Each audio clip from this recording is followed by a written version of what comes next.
దారుణం చూసారా? బంగ్లాదేశ్లో ఏం జరిగిందో న్యూస్ విన్నారా? బంగ్లాదేశ్లో ఒక అతను అందరి దేవుళ్ళు ఒకటే, మనమే వేరు వేరు పేర్లు పెట్టుకొని ఉన్నాం అంతే, అందరం కలిసి ఉందాం అన్నాడంట. అంతే, అందరి దేవుళ్ళు ఒకటే అంటావా అనే కోపంతో చంపేశారంట.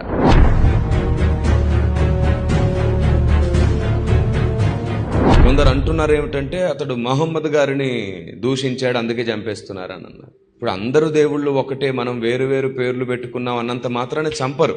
అంత చిన్నదానికి ఎవరెవరిని చంపరు. కానీ రెండవ లాజిక్ వస్తుంది ఏమిటంటే అక్కడ మహమ్మద్ గారిని ఏదో అన్నారు అని.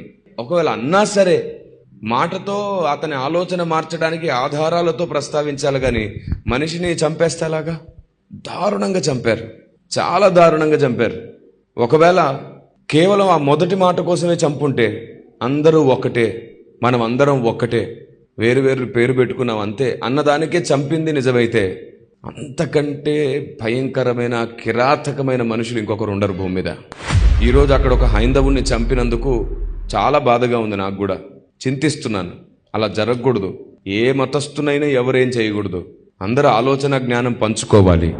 సేమ్ ఇలాంటి ఒక సందర్భమే ఒరిస్సా రాష్ట్రంలో గ్రామ్స్టెన్స్ గారు వారి పిల్లల్ని చంపారు, ఇలాగే కాల్చి చంపారు. అప్పుడు ఒక క్రైస్తవుడు చనిపోయాడు హైందవుల చేతిలో. ఇది మతానికి మధ్యలో జరుగుతున్న గొడవ కాదు, మూర్ఖులకు జ్ఞానులకు మధ్యలో జరుగుతున్న సంగ్రామం. ఇలా విచ్చలవిడితనంగా చేయెత్తి మనిషిని హింసించి ఇబ్బంది పెట్టేది మూర్ఖులే. సత్యం కోసమైతే ఆలోచనతో మాట్లాడుకుంటాం, జ్ఞానంతో మాట్లాడుకుంటాం, కానీ విమర్శతో విపరీతాలకు వెళ్ళేది మూర్ఖులు మాత్రమే. చాలా చోట్ల గొడవలు జరగడానికి కారణం మూర్ఖులే. మృగము వంటి స్వభావము, పిచ్చి కుక్క వంటి స్వభావము గలవారు ఇలా మనుషుని చంపుకుంటున్నారు. ఒక మాట అన్నందుకు మనిషిని చంపితే అసలు దేశమే పాడవడానికి ఎన్నో కల్తీ వ్యాపారాలు చేస్తున్న వాళ్ళని ఏం చేయాలి? వాళ్ళ వల్ల ఎంతో చిన్న చిన్న పిల్లలు క్యాన్సర్ బారిన పడుతున్నారు, వాళ్ళని ఏం చేయాలి?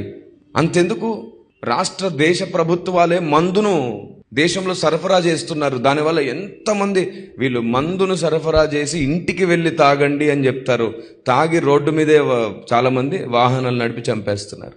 సరే, మనం దాన్ని సరఫరా చేయకపోతే వాళ్ళు బయట రాష్ట్రం నుంచి తెచ్చుకుంటారు అంటారు. అసలు దేశంలోనే లేకుండా చేయొచ్చు కదా, చేయరు. ఎందుకంటే దాంతో వచ్చే ఆదాయం ఉందిగా.